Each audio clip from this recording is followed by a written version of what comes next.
as you can see, President Trump wrapping up another massive rally, this time tonight in Fargo, North Dakota. And good news for everyone in America who cares about our Constitution, the future of this country. You can keep it up on the screen. We'll watch the end of it. Uh-oh, my buttons. There we go. Better. For the second time now in less than 2 years, President Trump will have the opportunity to nominate a judge to the highest court in the land. Breaking today, Justice Anthony Kennedy announced his retirement from the U.S. Supreme Court. In moments, we're going to explain why this is such a huge, monumental development. Plus, we'll preview the upcoming political battle over the president's looming nomination. If history tells us anything, and everybody in the media is trying to scare you already, Democrats, their corrupt media friends, they will do and say anything to malign the president's nomination, block them from fulfilling his constitutional duty. Get ready for the lies, the propaganda, the misinformation, the fear-mongering, the character assassination, and yes, the borking of whoever it ends up being. Without a doubt, in the era of Trump, the left in this country, Democrats are absolutely unhinged. They're unraveling. And by the way, we see the failure of their ideology on full display every single day, and they now know it.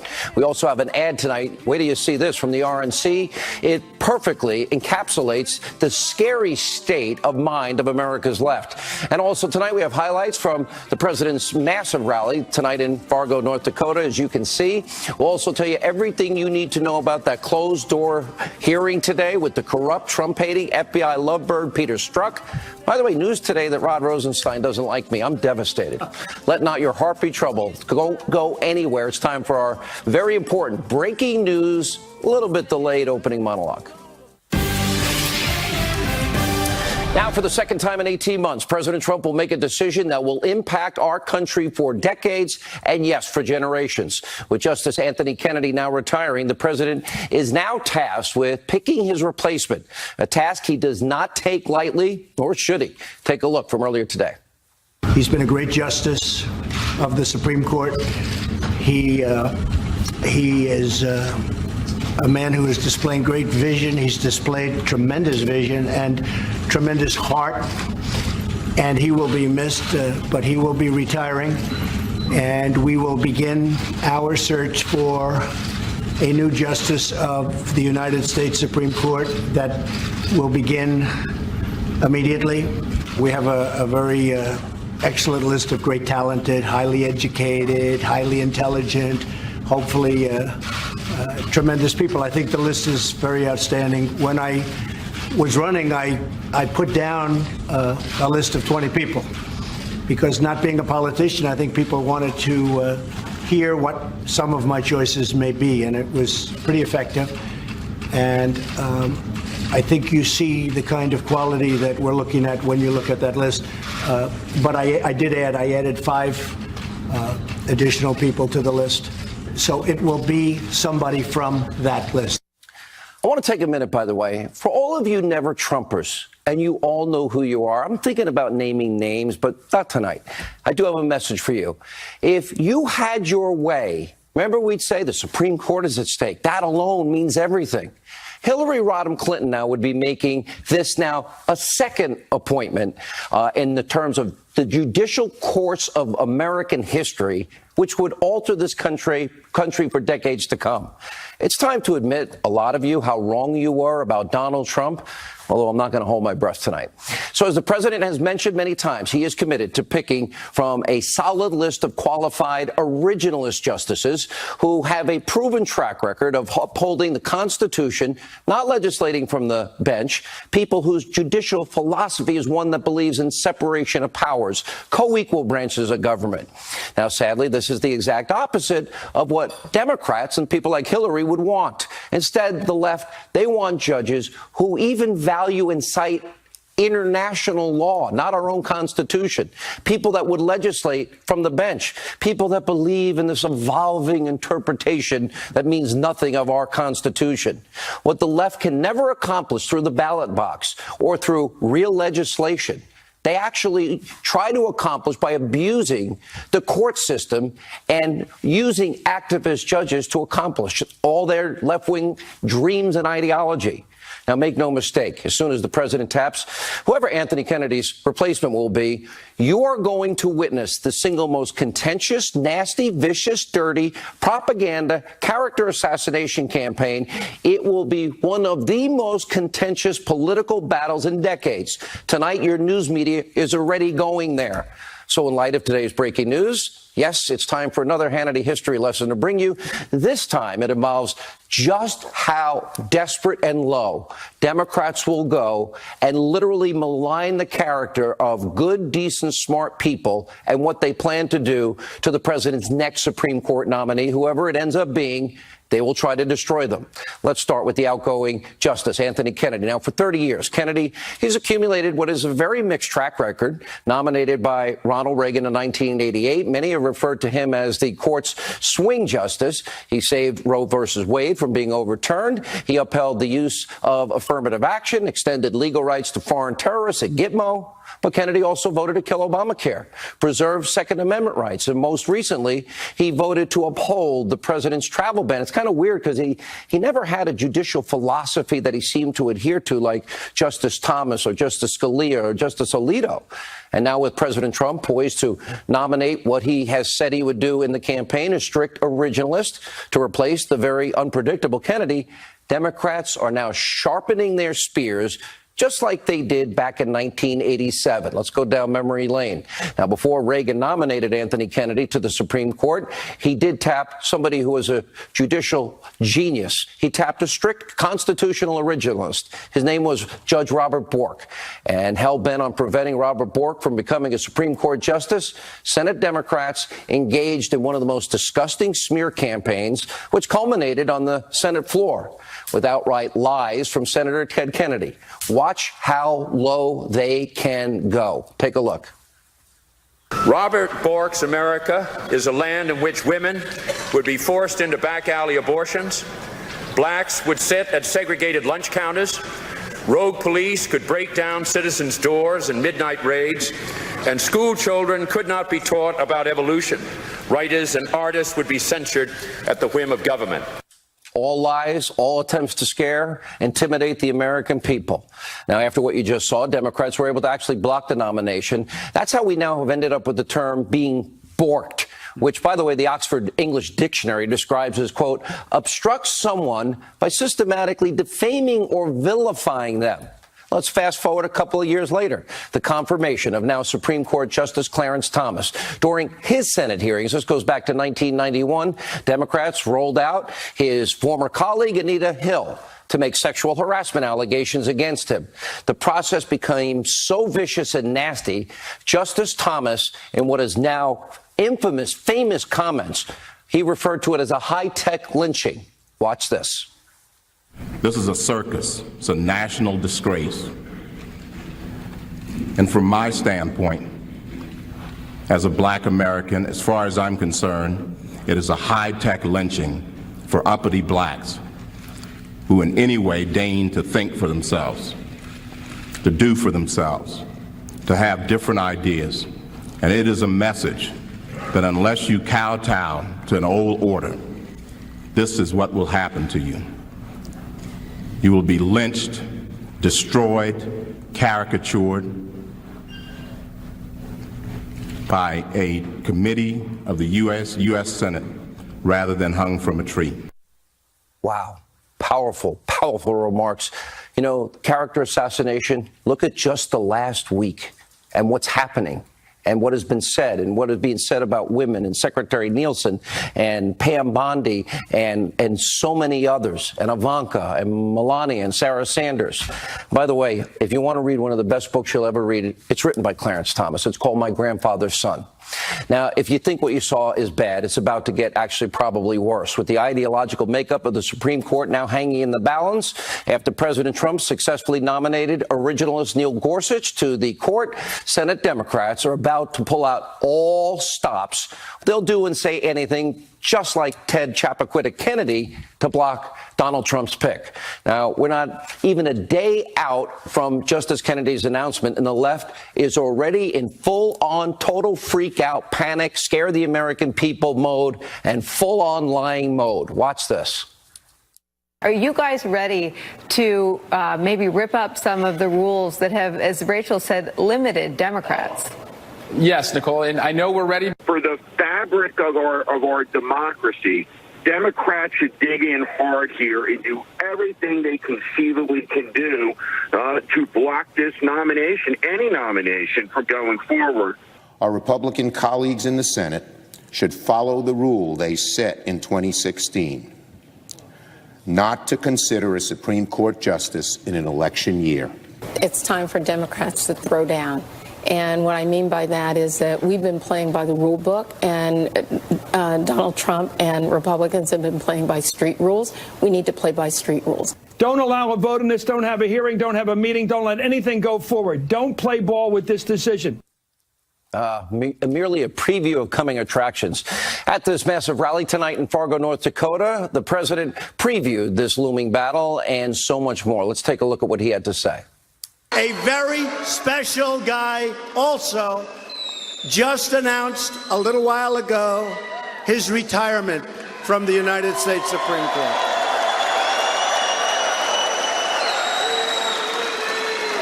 Great man. And I'm very honored that he chose to do it during my term in office because he felt confident in me to make the right choice and carry on his great legacy. That's why he did it. Democrats want judges who will rewrite the Constitution any way they want to do it and take away your Second Amendment, erase your borders, throw open the jailhouse doors, and destroy your freedoms. We must elect more Republicans. We have to do that. We need more Republicans, especially in the Senate. We have to hold the House and maybe even increase it, and I think we'll be able to do it. They keep talking about this blue wave. Their blue wave is really sputtering pretty badly. The red wave is happening. Just look what happened last night. This will be the most important midterm election in our lifetime. It's that profound. As the president now gains political momentum and builds an impressive track record, accomplishments, I think we're the only show that shows you them, the Democratic Party is falling apart. The era of global freeloading, the president said, is over. An example, last night, a 28-year-old socialist from New York defeated longtime Democratic incumbent in a congressional primary race. As President Trump said tonight, he got his ass kicked. And many are hailing Cortez as a rising star on the political landscape. But in reality, her views, her policy positions are actually downright scary.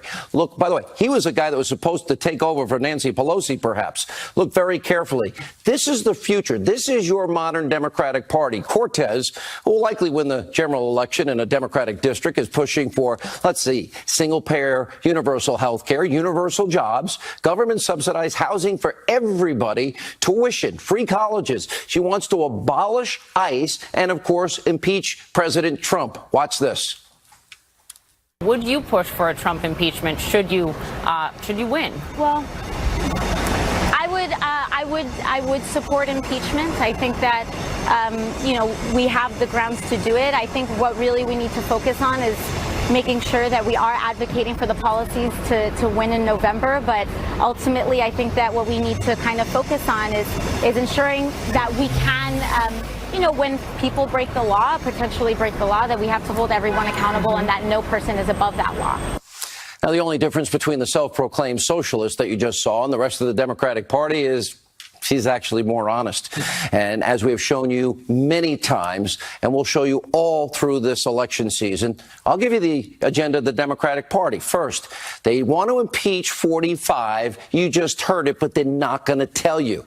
And of course, they want to preserve Obamacare. And by the way, Nancy Pelosi and company, they're even saying this publicly. They want the tax cuts back. They want their crumbs returned. And that means $2,000 on average per American family. And obviously, they want open borders. Now we have a fifth part of their Democratic agenda that we're adding to our list, and that is to destroy whoever the president picks to replace Justice Kennedy on the U.S. Supreme Court. I keep saying this is the single most important midterm election of our lifetimes. Now, will President Trump be able to assert his agenda for the last 2 years of his first term, or are socialists, will they be able to impeach him, obstruct him every step of the way? Will we have another originalist on the Supreme Court, or will Democrats be able to successfully block Kennedy's successor? Do you really want these people running the country? Let's take a look.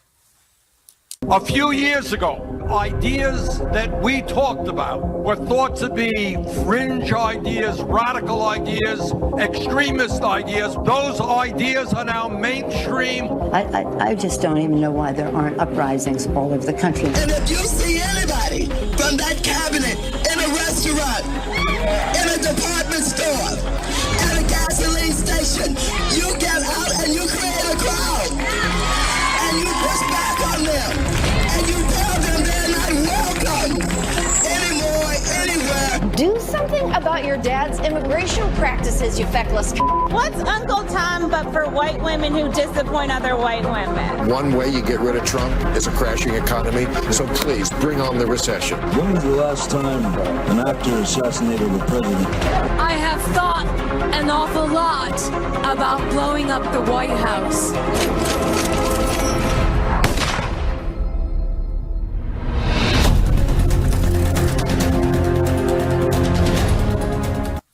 That's a powerful ad from the RNC, perfectly encapsulating the mindset of the left today. And as you can see, they're not really the peaceful people that they claim to be. Their rhetoric is not just wrong, it's now downright dangerous. We're going to have more on the Democrats' disgusting tactics in a moment. But first, we do have breaking developments surrounding Peter Strzok. As you know by now, he was the corrupt, biased, pro-Hillary, anti-Trump, Trump-hating FBI official who was once tasked with investigating Trump-Russia collusion, and also was at the forefront of helping to exonerate Hillary Clinton of all the felonies and obstruction we know she committed as it relates to her server investigation. Well, today he was apparently grilled, but only behind closed doors, by two committees on Capitol Hill. And according to a brand new report from Sarah Carter, bad news. One congressman in attendance, Representative Ron DeSantis, said, quote, "It was Strzok. He is full of it, and he kept hiding behind the, quote, classified information excuse." Now, fortunately, we do have one hopeful development. Now, today, the House Judiciary Committee tweeted, quote, "Peter Strzok will be interviewed first in a closed-door deposition. There will be classified information to sort through before a public hearing is held. A public hearing will be held." Now, this public hearing is crucial.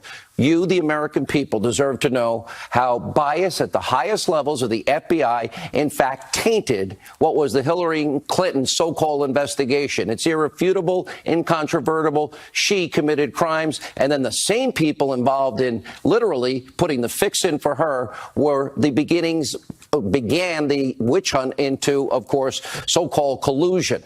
And the Mueller investigation. Peter Strzok, Lisa Page, three other FBI investigators, Comey, McCabe, the Orrs, Mueller's merry band of Democratic donors, Jeannie Ray, Andrew Weissman, and so many more.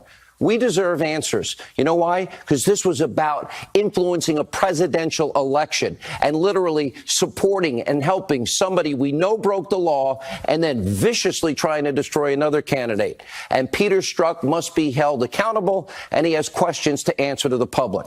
All right, we have a lot to get to tonight. Joining us with reaction to the open Supreme Court vacancy, President Trump's judicial nominations advisors, Leonard Leo, and joining us by phone is President Trump's attorney, Jay Sekulow, who, by the way, does legal work for me, and, by the way, do you basically represent everybody?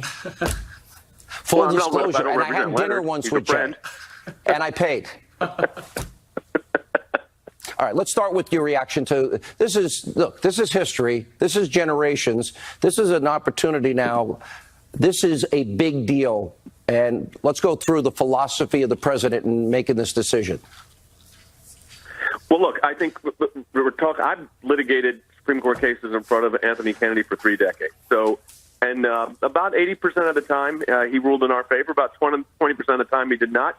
He was always a professional. But the fact is that when I disagree with him or he disagreed with me, which he had the right to do, he's the justice of the sport. His vote counted a lot more than mine. But at the end of the day, I would say more times than not he went with us. But there was not a consistent what we would call a conservative philosophy in the mold of, say, now Justice Gorsuch or Antonin Scalia, Justice Alito, Justice Thomas. And the president now has an opportunity to nominate a justice in that judicial philosophy that the president talked about and continues to talk about, and that is putting someone on the court that has that, what I would call an originalist Supreme Court philosophy or constitutional philosophy, a constitutional conservative. You could call it a lot of different phrases, but the fact is someone that views the Constitution by the words that are written in it. You amend the Constitution through an amendment process, not through judicial fiat, and I think that's what you'll see in a Supreme Court nominee. Yeah, and Leonard Leo, I think what Jay said is right on the money. Kennedy did not have a consistent judicial philosophy, which made him the swing vote. I mean, you have 4 reliable liberal justices on the court right now. And I mean, we know how they're going to vote. In 9 out of 10, 99% of cases. This is important because there's been at least 25 times that Anthony Kennedy has sided with the 4 liberal justices on the court. This is a game changer. What's transformative about this is that the president's committed to nominating people to the court who have a very firm judicial philosophy. You know, people who understand that the Constitution needs to be interpreted the way the framers meant it to be. Individuals who are courageous in that interpretive approach and are not going to flinch. We saw that in Neil Gorsuch, and I think if the president nominates another individual like Neil Gorsuch, what we're going to see is widespread public support, and I would say also probably bipartisan support in the Senate to some extent, as we did with Justice Gorsuch. Leonard Leo, you may be more optimistic than me. I just look at the Democratic Party today, and I think basically unless you're a saint and you've never written on the law at all, if you have any judicial philosophy, we know what they want to do, and that's bork somebody. I want to go a little bit deeper, Jay, into the idea. This is important for people to understand. The president does not believe in judicial activism. He believes in separation of powers. He believes in co-equal branches of government. He doesn't believe in citing foreign law. They believe in the Constitution. He believes that justices should not legislate for the bench. That's for the legislative body to do. Well, that's right. And here's you mentioned the foreign law application. I litigate in courts in other countries. I've litigated cases in the European Court of Human Rights. And when our court, when the Supreme Court of the United States were to cite, and they do from time to time cite cases from the European Court of Human Rights, recognizing that many of these governments that are part of the ECHR, as it's called, do not even have constitutions, let alone our Constitution. So I think this whole trend that you've seen develop over the last 40 years, and Sean, this goes way back. I mean, I've been doing this for 30 years, but this goes way back. The idea that, and I think this is where Leonard's absolutely correct, I'm actually optimistic that if we see, and I am convinced we will, see a nominee in the caliber of Neil Gorsuch, that individual will get bipartisan support. That's because at the end of the day, the reality is that the president is the one that nominates. It's with the advice and consent of the Senate, but the president gets to make the nomination. But last word, we'll give it to you, Leonard Leo, tonight. I'm very confident the president's going to nominate an extraordinary individual. It'll be a big fight, Sean, as you point out, but the American people stand with us in appointing judges. Is Brett Kavanaugh a front runner? I think it's somebody who's being very seriously considered, absolutely. Thank you both. When we come back, Sarah Carter, Greg Jarrett, and Jim Jordan was in that hearing with Strzok. Straight ahead. All right, here with reaction, Peter Strzok testifying. In his testimony earlier today, Ohio Congressman Jim Jordan was there. Fox News contributor Sarah Carter has a report out tonight. Author of, you see that book? Out in early July. The Russia hoax, the illicit scheme to clear Hillary Clinton and frame Donald Trump. Please order your copies. This is a great book. I have actually had the honor of reading it. Greg Jarrett. Jim, you're in the room. I'd love to know what you can tell us. Well, not much, because we got to wait for the transcript to be released. By will tell you this. When is that, by the way? Well, it should. I don't know. That's up to the chairman. But many times he took the answer on advice of FBI counsel. I can't answer that. I mean, I heard that way too many times. And so I plan on bringing that up tomorrow with Mr. Rosenstein. 100? When he's in front of the judiciary. Well, no, I don't know if it's that many, but certainly a number of the key questions are what I thought were key questions I had. That's the response he gave us. Ongoing investigation on advice of FBI counsel. I can't answer that. If Mr. Rosenstein is really wanting to be transparent with Congress and get us the information, he should have had one of his employees answer our darn questions today when we were in the deposition. I love your fight, and you're right. We need to see these hearings. They should not have been behind closed doors. Here's the other thing. Tomorrow, we have a resolution on the floor. I think the full House will go on record tomorrow saying, Mr. Rosenstein, we're giving you one last chance. 7 days to get us the information we're supposed to have. And then if you don't get it to us, there are other options we have under the Constitution. But that resolution is on the floor of the House tomorrow morning. And by the way, Sarah, just an amusing aside, I hear Mr. Rosenstein doesn't particularly like me. I have no idea why. I'm a very likable guy. I've heard rumors, Sean. I've heard a lot of rumors about how he doesn't like you. Oh, you actually heard what I heard today. That's what you're saying. Oh, great. I'm glad you're laughing at it at my expense, because he did threaten members of Congress, I'll get your emails. And he does have a temper, and great. And he doesn't like me. Oh, boy. I'll watch my doors closely. Let me ask you seriously. You have been able to dig a little bit today. You did find out some information, your sources that you would never reveal. Tell us what you know. Well, a lot of what I've been hearing right now is that Peter Strzok is hiding behind this idea of classified information that he can't talk, which was so interesting, Sean, since Strzok himself and his attorney said they were more than willing to come to the Hill to speak to lawmakers and be forthright with them. And now they're hiding behind this. And I think that a lot of the sources that I've been speaking with are saying, OK, look, we're going to give him one last chance behind closed doors for classified testimony. Then it will be a public hearing. And now the final notch in all of this is the fact that Peter Strzok himself is apparently saying that he had nothing to do with Carter Page's FISA warrant. This is really important because if he didn't, that means there's other people just like Peter Strzok that had the same intentions. And that means we need those documents now. And that is what they are going to be fighting for. And that is what the lawmakers tomorrow are going to be asking for. But what we've got is obstruction. Just complete ignoring of subpoenas, redactions. We've gotten claims of national security that turn out not to be so. Greg, all right, that sounds like he is basically, parsing, I didn't spy on Carter Page. Well, how do you interpret that? Yeah, he said he didn't draft the FISA application to spy on Page. No, he said nothing to do with spying on. Right, and didn't provide input. He's parsing words. Take a look at his text messages in which he was bragging that he knows a FISA judge and has already talked to a FISA judge. And that text message was at the same time he was presiding over the Trump-Russia case. There are other text messages that suggest he was working through a conduit at the Department of Justice. So, he's a very, clever guy with his words. The fact is, his texts show overt, explicit, pervasive bias, and there was only one thing going on. He was out to stop Trump. Absolutely. The title, Congressman, the illicit scheme to clear Hillary and frame Donald Trump, the Russia hoax, I think it captures everything we're dealing with here. Yeah. This is about really trying to circumvent the American people and steal a presidential election. I see it as the biggest abuse of power, corruption scandal in our history. We're only at the beginning of it. When do we get to see Strzok ourselves? Well, that'll happen soon. The chairman's committed to that. Greg's exactly right. He was the lead agent on the Russia case, and he was deputy head of counterintelligence. Don't tell me he had nothing to do with the FISA application and putting that together. Second, it's one thing to say Trump is awful. Trump should lose 100 million to zero. He was not under oath, but he's obligated to be truthful with Congress. So it's the same difference.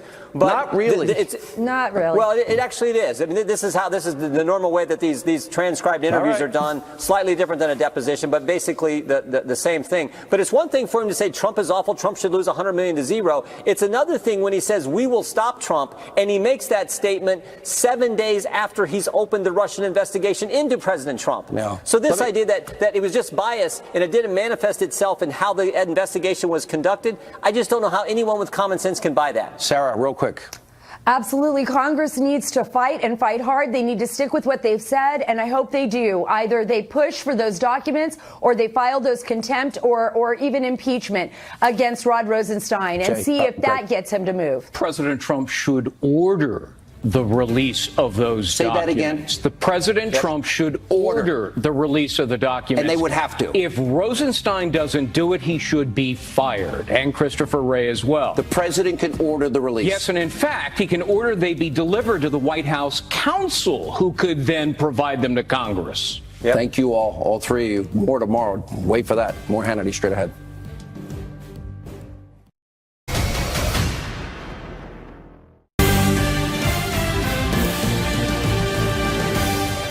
All right, we'll get more details, and we'll have them for you tomorrow night as it relates to Peter Strzok, that behind closed-door meeting. We're expecting him. He's going to have to testify publicly. Tomorrow, it's the FBI Director Wray and Rod Rosenstein, and it'll be on TV, and we'll have the latest. And the latest in the battle, the left demonizes all things conservative, especially the president's Supreme Court pick, whoever it ends up being. Let out your tendency, and it's happening now. And if I can just comment on one thing Chris said, too, he's not wrong. All politics is local. In a House of